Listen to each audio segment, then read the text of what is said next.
자, 이제 부동산 분류를 보겠습니다. 자, 이 부동산 분류는 자, 여기 두 번째 주제예요. 자, 공부를 하실 때 내가 지금 어디를 지나왔고 뭐를 하고 있고 이걸 좀 생각을 하십시오. 책을 읽을 때도 마찬가지예요. 이 책을 쓴 사람들이 이제 물론 책을 잘 쓰는 사람도 있고 못 쓰는 사람도 있겠지만, 책을 쓰는 사람들은 대부분 그 책에서 자신의 생각이 그 책 속에 있는 거죠. 먼저 뭐를 얘기하고 그 다음에 뭐를 얘기하고 이런 큰 타이틀이 있죠. 그 큰 타이틀이 다 그 사람의 생각이 들어가 있는 겁니다. 책을 쓸 때는 한번 생각해 보십시오. 내가 처음에 어떤 얘기를 쓰고 그 다음에 어떤 얘기를 담고 이런 이제 커다란 이 묶음이 있죠. 그 커다란 묶음 자체가 벌써 생각이 들어가 있는 겁니다. 그러니까 이런 수업을 할 때도 마찬가지.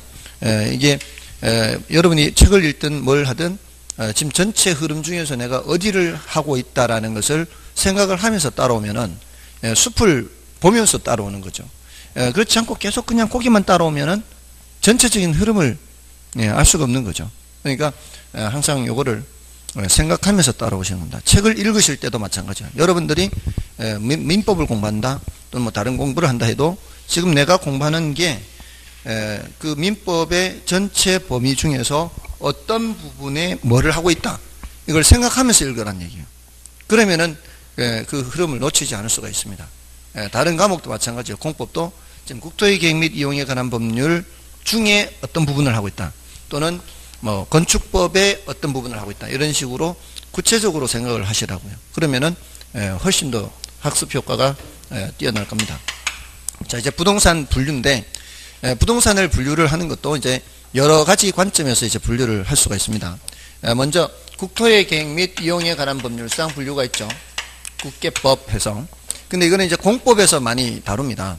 근데 이제 결론에서는 간단한 정도로만 말씀을 드려요.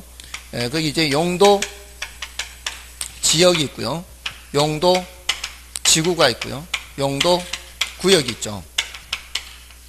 자, 이렇게 하는데 요거를 이제 나중에 결론에서는 이 토지정책, 정책론의 토지정책에서 가시면 지역지구제 하고 그냥 말 거예요. 지역지구제 하는 게 바로 이걸 말하는 거예요. 국토의 계획 및 이용에 관한 법률상. 법적으로는 이렇게 구분되어 있는데 이론적으로는 그냥 지역지구제 또는 용도지역지구제 그냥 이렇게 하고 말아요. 이게 이제 이걸 말하는 겁니다. 자, 근데 이제 구분을 할 때 이제 용도지역이라고 하는 거는 전 국토를 대상으로 해요.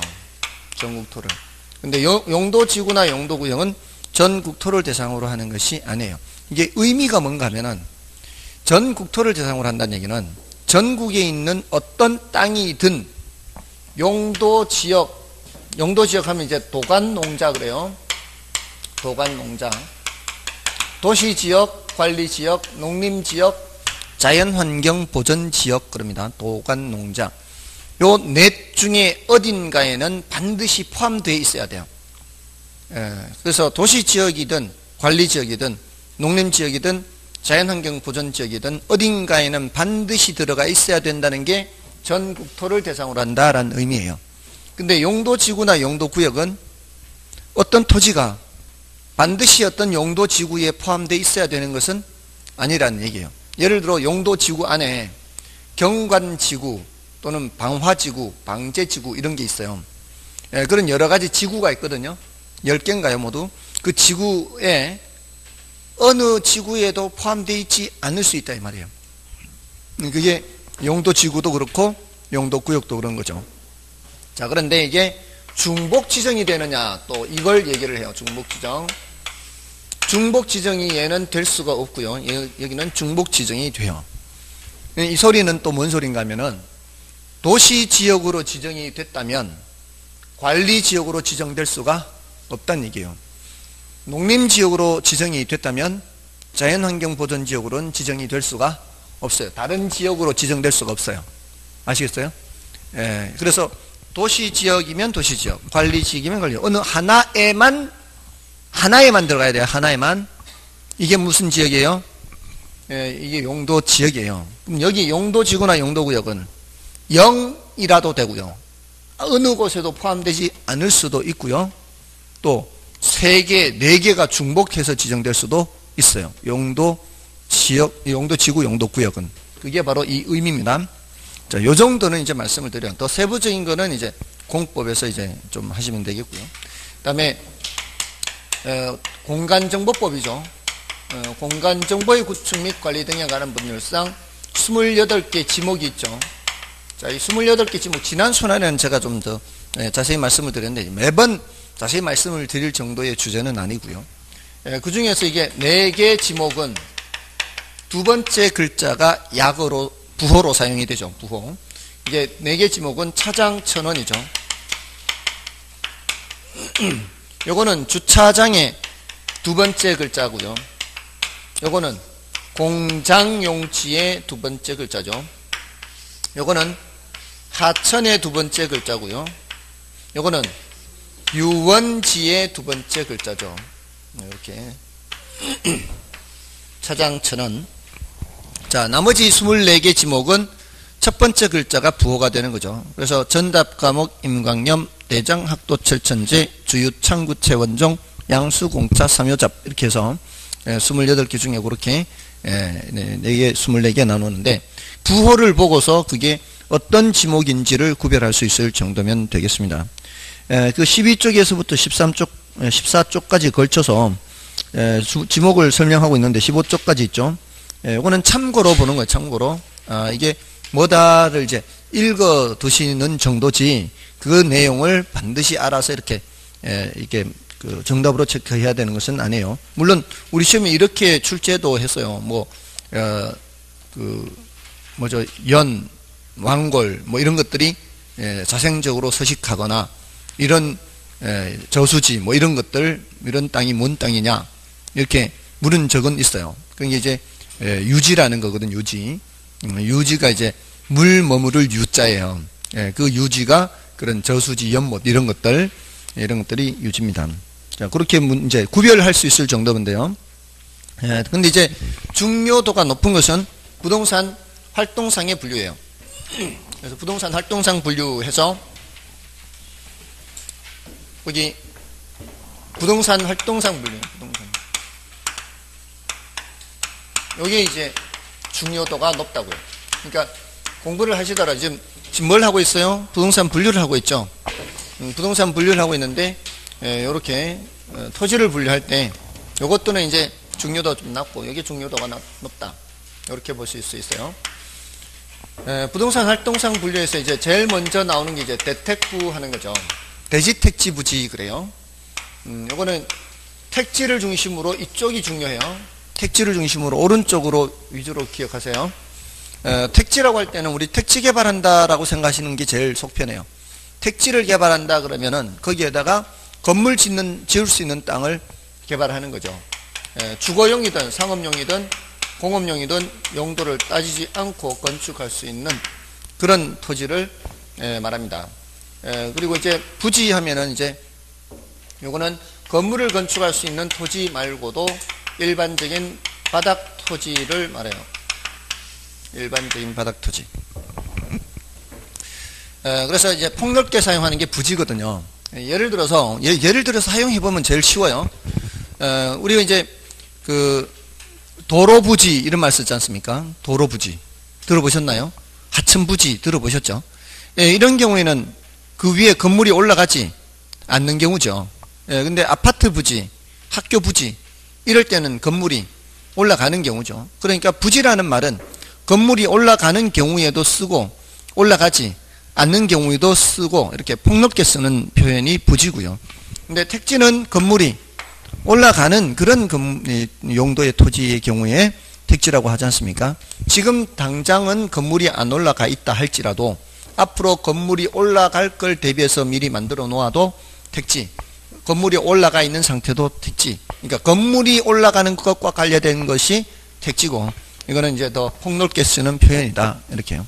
그래서 이 분류에서는 그 용어의 뜻을 알면 충분한 거예요. 지금까지 한 번도 용어보다 더 깊게 들어가서 질문한 적은 없어요. 그러니까 용어의 뜻을 아는 것만으로도 지금까지는 충분합니다. 그러니까 일단은 뜻을 아는 게 중요하다는 거죠. 거기 보면은 이제 조금 더 세부적인 내용도 있어요. 제가 설명도 드리기는 해요. 근데 설명도 드리긴 하는데 중요한 건 뭐라고요? 이 뜻을 아는 게 뜻. 그 내용까지 갈 필요 없다는 거죠. 그러니까 내용이 납득이 되면은 받아들이시더라도 혹시라도 이제 조금 더 난이도 높은 걸 질문할 걸 대비해서 이게 중요하다. 이게 설명을 드리더라도 이걸 우선으로 하시라 이 말씀이에요. 다음에 그 후보지 이행지에 그런 내용이 나와요. 근데 그 다음으로 가기 전에 왜 이제 그런 말씀을 드리는가 하면 이 대라는 거 있죠. 대. 조금 전에 28개 지목에 대장학도 철천제 할 때 대장학도 이렇게 대가 주거용 또는 상업용 건물을 지을 수 있는 땅을 대라 그래요. 지목이 대예요. 그러면 요 지금 우리가 공부하고 있는 이 건물 요 밑에 땅의 지목이 뭐라고 나올 거예요? 대로 나올 건데 요거는 장은 지금 조금 전에 공장용지라 그랬죠. 이게 공장용 주상공이 주상공 대장이 주상공이에요. 대장이 대장이 주상공인데 자, 요 대라는 것은 일단 주거용 상업용 건물을 건축할 수 있다라고 이렇게 해서 좁게 해석을 하시라고 좁게. 왜냐하면 이게 이제 공간정보법에서 말하는 거죠.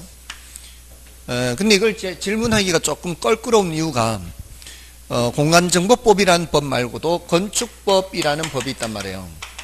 자, 건축법이라는 법에 이런 표현들이 있어요. 건폐율 이런 표현. 그러니까 우리 개론에서도 알긴 알아야 돼요. 뜻을. 건폐율이라는 것은 대지 면적분의 자 1, 2월 달에 공부하신 분들 들어보셨죠? 대지 면적분의 뭐죠? 건축 면적. 맞나요? 맞습니까? 건축 바닥 면적 그렇게 배우셨어요? 건축 바닥 면적. 아니 이게 용어가 자꾸 바뀌니까 이게 쉽게 한다고 바뀌니까 건축 바닥 면적 맞아요? 건축 면적이 맞아요? 저를 이상한 데로 몰고 가지 마세요. 건축 면적이 그 의미가 건축물 바닥 면적 아니에요. 건축 면적과 건축 바닥 면적은 의미가 달라요. 왜냐하면은 그 1층에는 이렇게 좁게 올라갔지만 위층에서 넓혀지는 경우가 있거든요. 이렇게 위층에서 넓혀질 때는 위에서 내려다 봤을 때 외벽선의 중심선을 기준으로 건축 면적을 판단하거든요. 그러니까 밑에 건축물의 바닥 면적은 좁아도 그 위에서 내려다 봤을 때 중심선의 외벽은 1층의 그 바닥 면적보다 더 넓게 펼쳐질 수 있거든요. 그럴 때는 그 넓게 펼쳐진 이게 건축 면적이거든요. 제가 제대로 말씀드리는 거 맞나요? 외벽의 중심선이거든. 그러니까 바닥 면적하면 안 될 것 같아요. 건축 면적이에요. 자, 이럴 때 이 대지라는 말을 쓰죠. 자, 이렇게 대지라는 말을 쓰는데 이 대지라는 말하고 여기에서 말하는 이 공간정보법에서 말하는 대 이게 의미가 또 다르고요. 도시개발법에서 말하는 대지라는 의미가 또 달라요. 그러니까 요 대 또는 대지라는 말을 질문하기는 좀 껄끄럽다는 거죠. 아무튼 여기서는 어떤 의미인가 하면은 건물을 지을 수 있는 땅은 다 뭐라고 해야 돼요? 대지라고 해야 되죠. 건축법이니까. 그럼 건물을 지을 수 있는 용도를 따지면 안 될 거 아니에요. 여기는 그냥 건물 올라가는 건 다 대지라고 해야 돼요. 건물. 그럼 택지에 가깝죠. 우리 개론에서 말하는.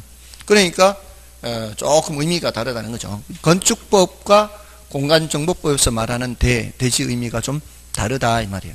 요거는 아직 출제된 적은 없다는 거죠. 이런 것들은. 아시겠죠? 근데 이제 요거를 좀 알고는 계셔야 되겠죠. 건축법을 어차피 배우시니까. 그 다음에 용적률 하면은 뭐예요? 대지 면적분의 여기는 이제 바닥 면적 합계죠. 바닥 면적 합계. 이렇게 배우셨나요? 아니면 연면적으로 배우셨나요? 다 배웠어요? 연면적도 배우고 바닥 면적 합계도 배우고. 아마 연면적이 없어지면서 바닥 면적 합계로 바뀐 거 아닌가요? 지금 오늘 처음 오신 분들 한번 들어보세요. 바닥 면적 합계라는 말이 더 쉬워요? 연면적이 더 쉬워요? 바닥 면적 합계가 더 쉽죠? 그죠? 그러니까 처음 보는 사람들 기준으로 생각을 해서 용어가 쉬워야 된다고요. 이미 공부를 한 사람은 연면적이라는 게 바닥 면적 합계라는 걸 이미 공부를 했으니까 연면적으로 하든 바닥 면적 합계로 하든 관계가 없겠지만 이제 처음 공부하는 사람들 입장에서는 이게 훨씬 쉬운 거 아닌가요? 자, 그래서 이게 50%라면 이게 200%라면 어떻습니까? 4층까지 지을 수가 있죠. 그러니까 이게 대지고요. 이게 100제곱미터라면 대지 면적이 건물이 깔고 앉을 수 있는 것은 최대 50제곱미터까지 가능하다는 게 건폐율이에요. 건폐율. 근데 용적률은 이렇게 50제곱미터짜리 바닥 면적의 층수가 총 몇 층까지? 4층까지 올릴 수 있다는 얘기죠. 물론 이런 경우에 조금 요거를 좁게 해서 위로 더 올릴 수도 있죠. 40% 곱하기 몇 층까지? 40%까지 해서 건폐율 40%에서 5층까지 지어도 몇 프로? 200%. 용적률은 200%. 관계가 없죠. 맞나요? 이렇게 넓혀서 4층까지 짓든 좁혀서 5층까지 짓든 건폐율과 용적률 규정을 지키고 있는 겁니다. 맞죠? 관계는 없어요. 물론 이제 층수 제한이 있는 경우라면 이렇게 갈 수밖에 없을 것이고요. 자, 아무튼 여기 이제 용적이 뭐예요? 용적이 부피란 뜻이죠. 부피. 용적률이 올라간다는 얘기, 이 부피가 많아진다는 얘기죠. 자, 이럴 때 쓰는 말이에요. 이거 뒤에 관련이 되니까 이제 미리 말씀을 드린 거예요. 자, 이런 식으로 얘기할 때 이 대지라는 의미는 이제 건물을 짓는 땅은 전부 다 대지다라고 얘기를 하는 겁니다. 됐죠? 자, 아무튼 요 대택부 했고요. 대택부. 다음에 이제 후보지 이행지 하죠. 후보지 이행지는 공통점이 어떤 용도에서 다른 용도로 전환 중인 토지를 말해요. 사람들이 이거 잘 안 틀리거든요. 이게 단어 뜻만 알면 되니까. 잘 안 틀리니까 모의고사에 어떻게 출제하는가 하면은 전환된 이렇게 해서 틀린 지문으로 만들어요. 전환된 하면 틀린 거예요. 다른 용도로 바뀌어가고 있는 중에 있어야 그게 후보지 이행지예요.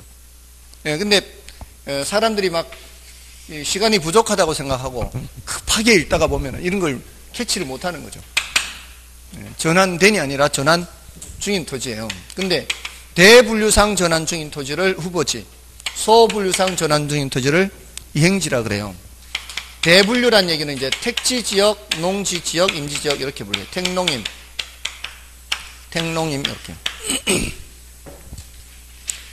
자, 이 택지지역, 농지지역, 임지지역 이렇게 하는데 보통은 이제 밑에서 위로 이렇게 전환 중인 토지가 전환 중인 게 보통이죠. 위에서 밑으로 내려오는 경우는 별로죠. 이렇게 전환 중인 토지를 후보지라 그래요. 근데 요 택지지역 안에 주상공이 있죠. 농지지역 안에 전답과가 있죠. 자, 요 안에서 주거지역에서 상업지역으로 가거나 공업지역에서 주거지역으로 가거나 이러면 뭐예요? 이게 요 범위 내에서 전환 중이죠. 그럼 이행지가 되는 거죠. 여기서도 마찬가지. 여기서 이렇게 가거나 하면은 이행지가 되는 거예요. 근데 요 범위를 벗어나면은 뭐예요? 이렇게 벗어나면은 요 범위, 테두리를 벗어나면은 그러면 후보지가 되는, 여기서 이쪽으로 가는 거니까. 이 테두리를 벗어나면 후보지. 테두리 내에서 전환 중이면 이행지 이렇게 되는 거죠. 맞나요? 자, 그렇게 판단하면 이거는 뭐 별로 중요한 건 아니고요.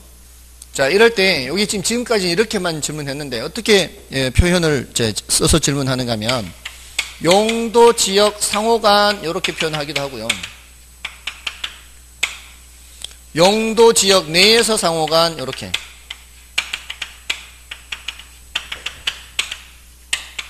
이렇게 내에서 하면 뭐가 되는 거고요. 이거는 이행지가 되는 거예요. 이거는 후보지가 되는 거죠. 됐나요? 이렇게 하기도 합니다. 자, 그리고 이제 이렇게 질문하는 것까지는 지금까지는 했단 말이죠.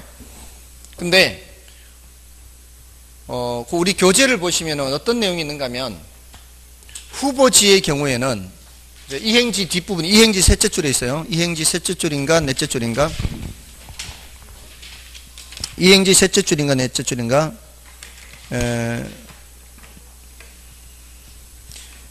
넷째 줄 있죠. 넷째 줄. 넷째 줄에 후보지의 경우 지목이 반드시 변경되나 이렇게 돼 있죠. 자, 여기서 이쪽으로 가는 것들은 지목이 다 바뀌어요. 조금 전에 주상공이 아까 지목으로 얘기하자면 대장이라 그랬죠. 주거용 상업용의 경우에는 지목이 대, 공장용지는 지목이 장이에요. 근데 전답 과목 인강염 할 때는 얘네들이 각각의 지목이란 말이에요. 밑에서 위로 올라갈 때는 전부 다 지목이 다 바뀌어야 되겠죠. 전답가로 되어 있던 게 대 또는 장으로 가야 되겠죠. 맞나요? 이렇게 지목이 바뀌어야 돼요. 전으로 되어 있던 게 주거용지로 바뀔 때는 지목이 대, 답으로 되어 있던 게 주거용지로 바뀔 때도 대, 상업용지로 바뀌어도 대, 전이 상업용지로 가도 대. 우리 택지개발 하잖아요. 택지개발 하면 거기는 다 농지, 임야 이런 거였을 거 아니에요. 농지 임야하던 것이 택지개발하면 이제 건물 올라가는 거 아니에요.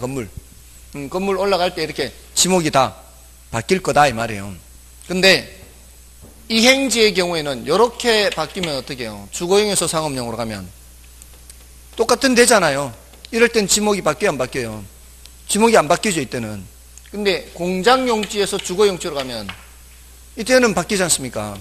그러니까 이행지의 경우에는 지목이 바뀔 수도 있고 안 바뀔 수도 있는데 후보지의 경우에는 반드시 바뀐다 이 말이에요.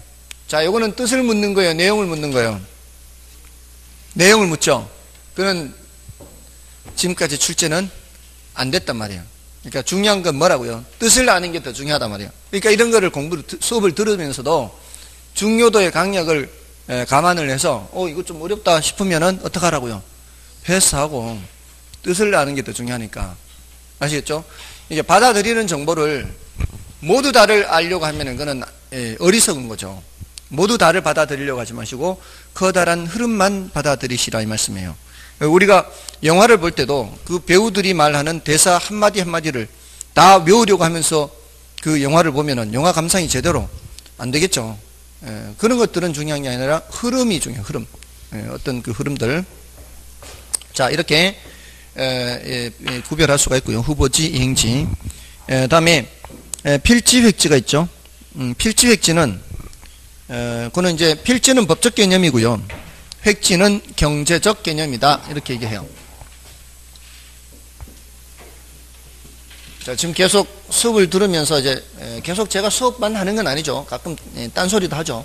그때 여유 있을 때마다 자꾸 지나간 거를 체크를 하셔야 돼요. 필지, 획지. 필지, 획지. 필지는 법적 개념이고 획지는 경제적 개념이다. 이렇게 구분할 수가 있는데요. 필지는 부동산 등기법, 그리고 아까 공간정보법, 자, 이런 데서 등기를 하거나 또는 토지대장에 등록을 하거나 할 때 그 단위가 필지예요. 그래서 등기 또는 뭐의 단위다? 등록의 단위다. 이렇게 표현을 해요. 근데 이거 획지는 부동산 활동의 단위다. 이렇게. 자, 등기 등록의 단위다. 이렇게 할 때는 요거는 주로 이제 권리 측면에 초점을 맞춘 개념, 필지는. 그래서 소유권의 범위와 한계를 표시해요. 소유권의 범위와 한계 표시. 근데 여기 획지는 소유권의 범위 한계를 표시한다기보다는 같은 가격 수준. 같은 가격 수준의 일단의 토지요. 지금 가격이란 말이 나오고 권리 이런 말이 나오죠. 가격, 가치 이런 관점은 무슨 관점이라고 그랬어요? 경제적 관점이라고 그랬고요. 권리 이런 측면은 법적인 관점이라고 그랬죠. 그래서 이렇게 이제 구분이 되는데 경우에 따라 한 필지가 여러 개의 획지가 될 수 있어요. 이렇게 이게 이제 내가 갖고 있는 땅 한 필지인데 도시계획선이 이렇게 지나가면서 어떻게 나누고 있어요? 여기가 주거지역, 여기가 상업지역 이렇게 나누고 있어요. 어디가 땅값이 더 비싸요? 주거지역, 상업지역. 상업지역이 땅값이 더 비싸죠. 그러니까 여기 땅값과 여기 땅값이 다르죠. 그러니까 같은 가격 수준의 일단 한 묶음이에요. 이 일단이 한 묶음인데 이런 경우에는 한 필지라도 두 묶음인 거죠.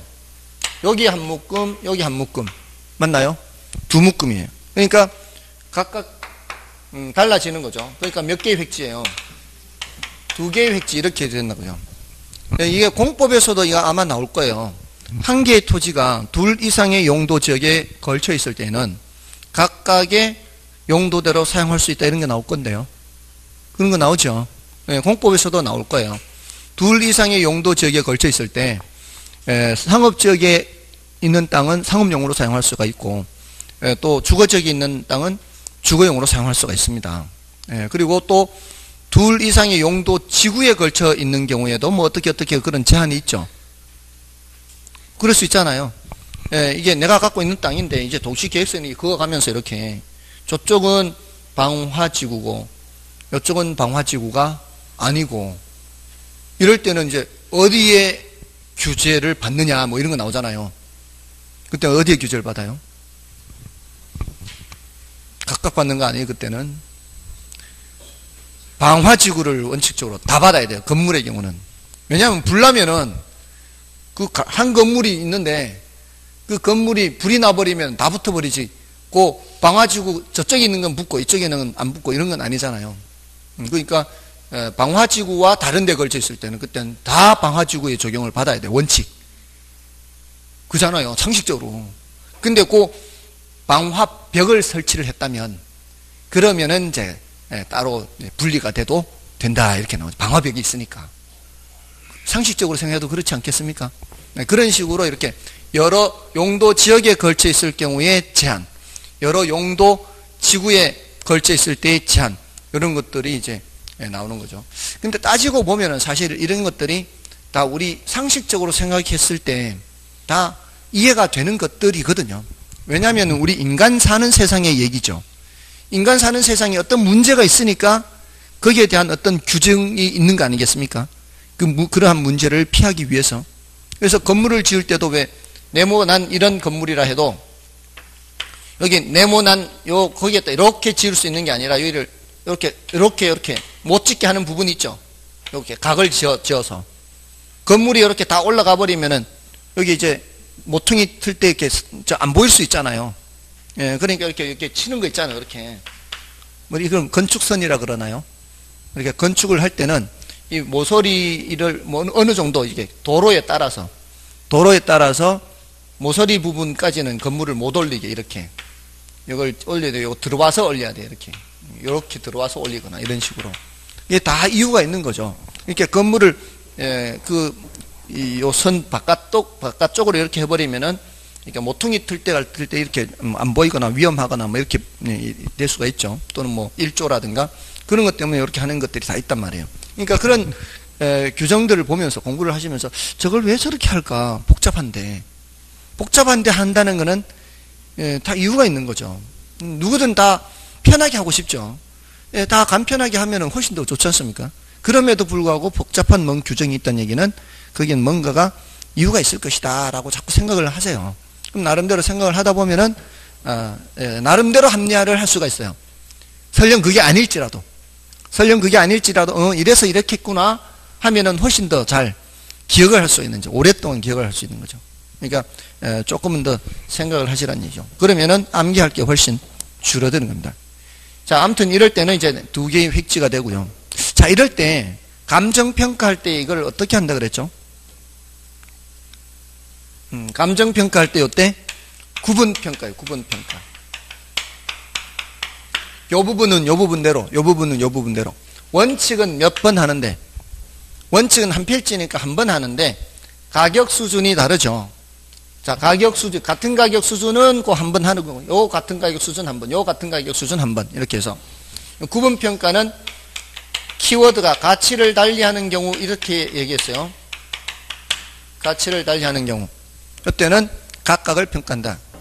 사실은 이거 지난주에도 했거든요. 근데 별로 기억이 안 나죠, 또.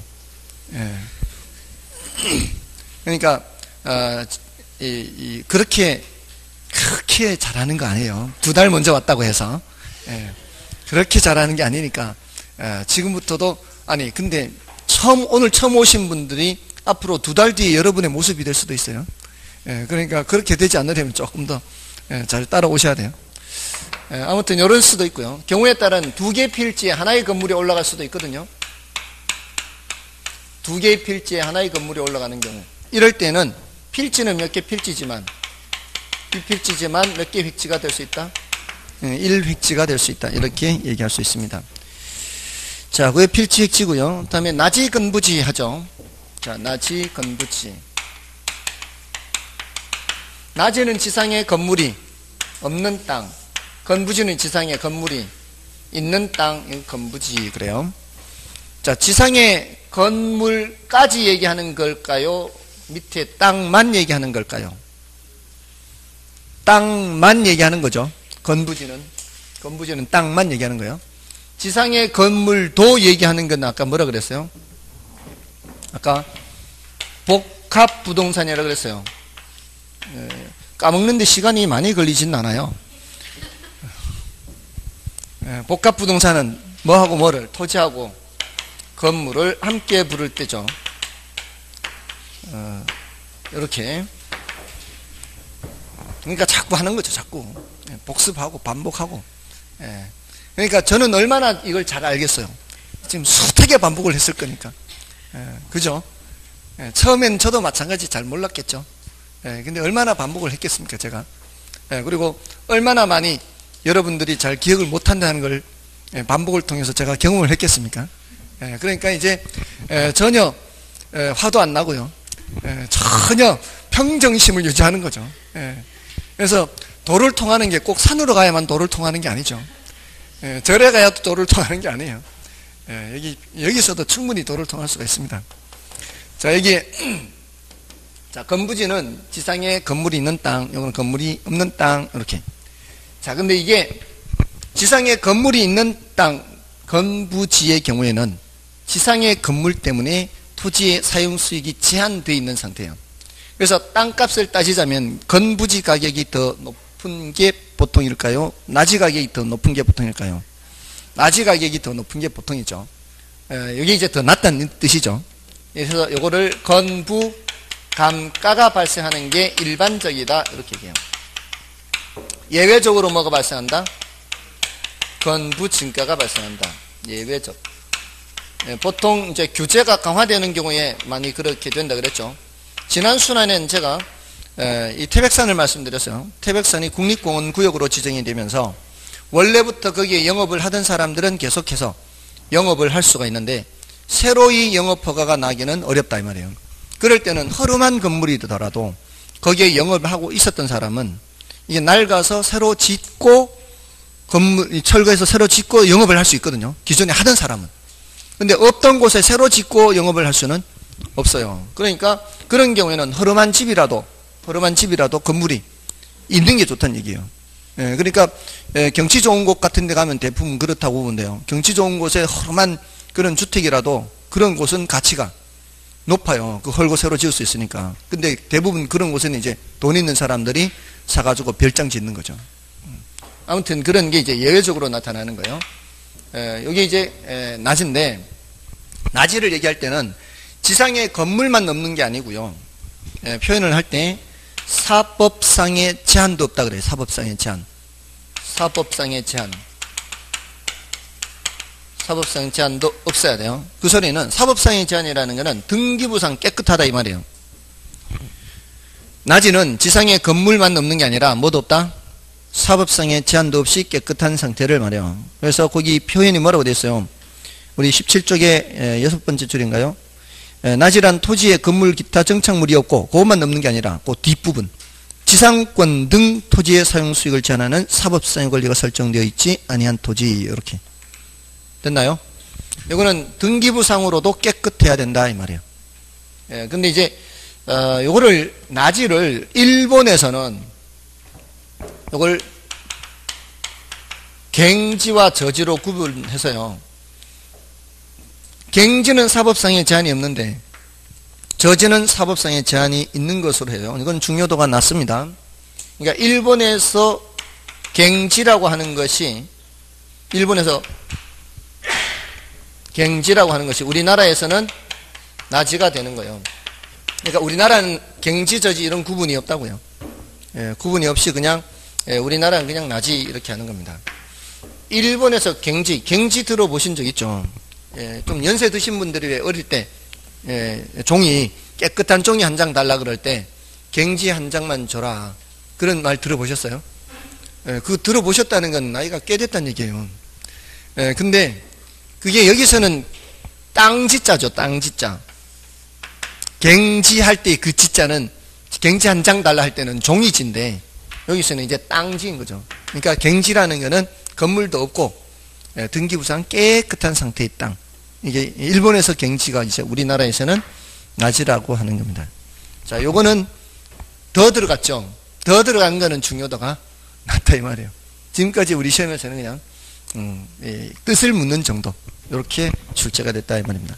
그래서 나지, 건부지 했고요. 다음에 이제 넘어가시면 맹지하고 대지라고 되어 있는데 그거를 괄호 속에 자루형 토지라고 표현되어 있죠. 그렇게 기억하시면 돼요. 맹지와 자루형 토지 이렇게. 맹지는 뭐예요? 맹지는 도로에 접한 게 없는 땅. 도로에 접한 게 없는 땅. 이 도로가 있으면 이렇게 돼 있는 거죠. 네, 자루형 토지는 어떻게 해요? 자루형 토지는 도로에 좁은 입구로 연결되어 있는 이런 땅. 원칙적으로는 이렇게 맹지의 경우에는 건축을 할 수가 없죠. 건축법에 가서 보시면 이게 앞에 이 전면 도로가 너비가 어떻게 되느냐에 따라서 요 입구의 폭이 어느 정도는 되어야 건물을 건축할 수 있죠. 최소 몇 미터죠? 최소 2미터인가요? 걔가? 최소 2미터 정도는 돼야 아마 건물을 지을 수가 있을 거예요. 다들 표정들이 별로 건축법은 안 한 것 같아요. 했는데 기억을 못 하시는 거예요? 안 한 거예요? 건축법 했나요? 했는데 요것만 안 했나 보네요. 요것만 안 했나 봐. 자, 아무튼 그렇습니다. 다음에 이제 법집인지, 자, 요 내용들은 좀 쉬고 할까요? 여기서부터는 좀 쉬고 하겠습니다.